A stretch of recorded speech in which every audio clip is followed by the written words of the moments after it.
আসসালামু আলাইকুম। অনেকদিন পর আবার মাছ ধরা শুরু করলাম। ওই যে আমাদের যে মাছের জমিটা রয়েছে, এই মাছের জমির মাছ ধরার পর থেকে এ পর্যন্ত আর ভালোভাবে মাছ ধরতে পারিনি। তো আজকে আমরা এই জমির মাছগুলো ধরে নিব ইনশাআল্লাহ। বিগত দিনে টানা বৃষ্টির কারণে আমাদের এই মাছের জমি আর এই ঘাসের জমিটা একেবারে পানি থেকে পরিপূর্ণ হয়ে গেছে, যেটা এর আগে আমি দেখিয়েছিলাম। কিন্তু এই জমির পানি এখন শুকানো শুরু করছে। তো আমরা ভাবতেছিলাম যে এই অবস্থায় যেহেতু পানি এখন কমে গেছে, এখন যদি আমরা এই মাছগুলো ধরতে পারি। এজন্য আমরা সকাল সকাল এখানে শ্যালো মেশিন লাগিয়েছি এই পানিগুলো সেচ দেওয়ার জন্য। কিন্তু এখানে যেহেতু অনেক বেশি জঙ্গল রয়েছে, মানে এখানে ঘাস ছিল, এই জন্য বারবার এই শ্যালো মেশিনের মধ্যে জঙ্গলগুলো আটকে যাচ্ছে এবং এই মেশিনটা বন্ধ হয়ে যাচ্ছে। তো যাই হোক, পানি যেহেতু বেশি ছিল না, এরপর আমরা কষ্ট করে এই পানিগুলো সেচ দিয়ে নিচ্ছিলাম। এর পরবর্তীতে দেখলাম যখন আমাদের একবারে পানি মানে কমে গেছে, তখন আমরা হাত দিয়ে সেকে এই পানিগুলো আমরা শেষ করতেছি। এই জমিতে মাছ কিভাবে আসলো সেটা একটু বলি। যেহেতু পানি দিয়ে একেবারে পরিপূর্ণ হয়ে গেছে, সেক্ষেত্রে আমাদের আশেপাশে যে পুকুরগুলো রয়েছে বা যেখানে মাছ চাষ করছিল, এই মাছগুলো সেখান থেকে ভেসে এই জমির মধ্যে এসেছিল।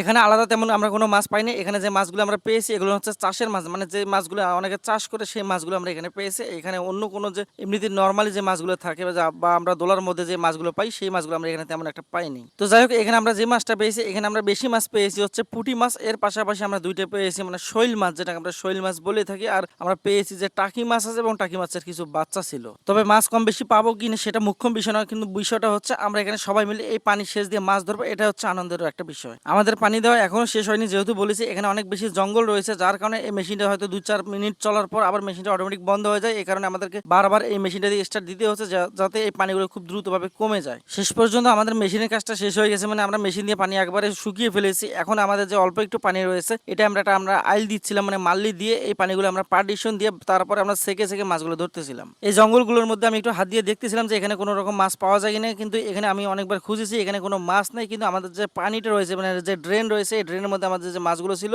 এই মাছগুলো আমরা পেয়েছি। এর ব্যতীত আমরা এই জমির মধ্যে আর তেমন কোনো মাছ পাইনি। তবে মজার বিষয় হচ্ছে, যদিও বা আমরা মাছ কম পেয়েছি, মানে সর্বমোট হয়তো আমরা 3 কেজির মতো মাছ পেয়েছি, তো এটা কোনো বিষয় না, যেহেতু আমরা এখানে ছোট বড় সবাই এই মাছ ধরার জন্য এখানে চলে এসেছি। এর পাশাপাশি আমাদের মানে পাড়ের মধ্যে অনেক মানুষ দেখতেছিল এই মাছ ধরাটা, এই জিনিসটা সবচেয়ে অনেক বেশি ভালো লাগে। আর এখানে কিছু আমরা ছোট ছোট মাছের পোনা পেয়েছি, যেমন তেলাপিয়া, কই মাছের পোনা। এই পোনাগুলো আমরা আমাদের যে মাছের জমিটা রয়েছে সেখানে ছেড়ে দিয়েছি, যেহেতু সেখানে এখনো পানি জমে আছে। তবে একটা কথা ভেবে অনেক বেশি খারাপ লাগছিল, সেটা হচ্ছে এই বৃষ্টির আগে আমাদের এই জমি থেকে ঘাসে পরিপূর্ণ ছিল, কিন্তু এই অধিক বৃষ্টির কারণে আমাদের এই ঘাসগুলো সম্পূর্ণ নষ্ট হয়ে গেছে। তো যাই হোক, আমাদের মাছ ধরা প্রায় শেষের দিকে, আমাদের সবকিছু শেষ হয়ে গেছে। এখন আমাদের যে জিনিসপত্রগুলো আছে, এই জিনিসপত্রগুলো গুছিয়ে আমরা এখন চলে যাবো আমাদের বাড়ির দিকে। জিনিসপত্র বলতে এখানে শ্যালো মেশিন আছে, পাইপ আছে, বালতি আছে, মানে অন্যান্য যে সামগ্রীগুলো আছে, এই জিনিসগুলো আমরা এখন ধুয়ে তারপর নিয়ে যাব। তবে এই বাচ্চাদের এভাবে খেলা দেখে অনেকটা মনে পড়ে গেল যে ছোটবেলায় আমি এইভাবে কাদার মতো খেলতাম, আর এটা দেখে অনেকের শৈশবের কথা মনে পড়তে পারে। একটা সময় যখন আমরা ছোট ছিলাম, তখন আমরা এইভাবে কাদার মধ্যে খেলেছি, অনেক জায়গায় দৌড়াদৌড়ি করেছি, কিন্তু এখন তাদের এই বয়সটা, তারা এখন এই দুষ্টুমিটা করবেই। তো যাই হোক, সম্পূর্ণ শরীরে যেহেতু এখন কাদা, এই কাদাগুলো ধোয়ার জন্য এই পানির মধ্যে নেমে এই কাদাগুলো হাত মুখ ধুচ্ছিলাম। এর মধ্যে আবার এই যে পাইপটা নিয়ে এসেছে, এই পাইপটা আমাদেরকে ধুয়ে তো মানে রেডি করতে হবে। এই পাইপটা যেহেতু আমাদের না, আমরা মানুষের কাছ থেকে নিয়ে এসেছি, সেজন্য এই পরিষ্কার করে এই পাইপটা আমরা দিয়ে দিব তাদেরকে।